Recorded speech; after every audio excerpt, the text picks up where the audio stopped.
دن میں کئی میٹنگیں ہماری ہوتی رہیں، میں ان کے خیالات بھی سنتا تھا، ان کے خیالات بھی سنتا تھا، اور پھر ہم آپس میں بیٹھ کر اس پر غور کر کے اپنی ایک جماعتی رائے بناتے تھے۔ اس وقت ہمارا ان سے کوئی اتحاد ایسا باضابطہ نہیں ہے، نہ کسی تحریک کے لیے۔ البتہ جو پارلیمانی رول ہے اس میں ڈے ٹو ڈے ایشوز پر ہم بات کر سکتے ہیں، اس پر ہم ایک مشترکہ موقف بھی لے سکتے ہیں، لیکن کوئی ایسا باقاعدہ اتحاد نہیں ہے۔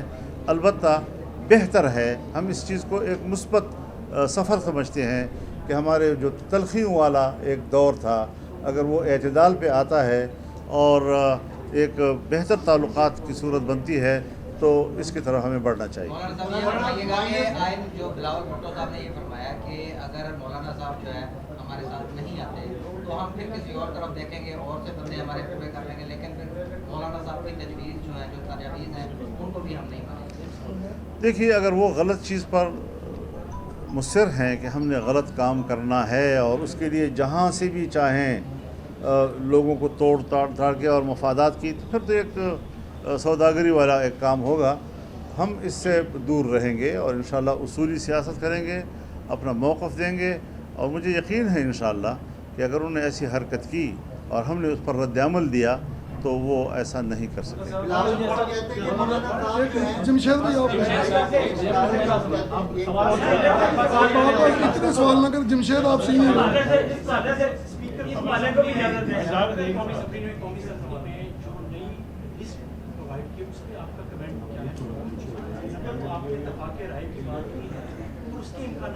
کتنے فیصد ہیں کہ ہو سکتی ہیں آئینی ترقی پر، اب کتنے امکانات باقی ہیں؟ سر یہ جیسے سوال کر رہے تھے کہ بلاول بھٹو صاحب نے کہا کہ مس کمیونیکیشن مجھے لگتا ہے کہ JUI کے ساتھ ہوئی ہے اور اس میں ہم سمجھتے ہیں کہ شاید غلطی ہے۔ تو ان تینوں چیزوں میں آپ کا کچھ؟ میرے خیال میں اگر ایک پارٹی چیئرمین وہ یہ سمجھتا ہے کہ مس کمیونیکیشن ہوئی ہے اور اس کو نہیں ہونا چاہیے، تو میں اس کو اپریشیٹ کرتا ہوں، اور میں سمجھتا ہوں کہ ہمارے درمیان کوئی غلط فہمی نہیں ہونی چاہیے۔ اختلاف رائے ہو سکتا ہے لیکن غلط فہمی نہیں ہونی چاہیے کہ وہ کچھ سمجھے اور ہم کچھ سمجھیں، اور اگر ہم کسی اتفاق رائے تک پہنچتے ہیں تو میرے خیال میں یہ ایک اچھی علامت ہوگی پاکستانی سیاست کے لیے۔ جی دیکھیے، میں نے پھر وہی لفظ دہراؤں گا کہ بات تو بعض دفعہ اچھی ہوتی ہے، اصولاً ہم اس کی حمایت بھی کرتے ہیں، لیکن اس موقع پر اور اس طرح کا کرتب دکھانا، اس کے پیچھے نیت کیا ہو سکتی ہے وہ ذرا آپ خود سوچ لیں کہ ایک غلط ترمیم کو پاس کرنے کے لیے وہ فوری طور پر اتنا بڑا اقدام کر رہے ہیں، تو اس سے زیادہ ظاہر ہے کہ ان کو کوئی سیاسی فائدہ نہیں پہنچے گا۔ بس یہ ہے کہ جو لوگ ان سے خدمت لے رہے ہیں شاید وہ خدمت کرنے میں کامیاب ہوں۔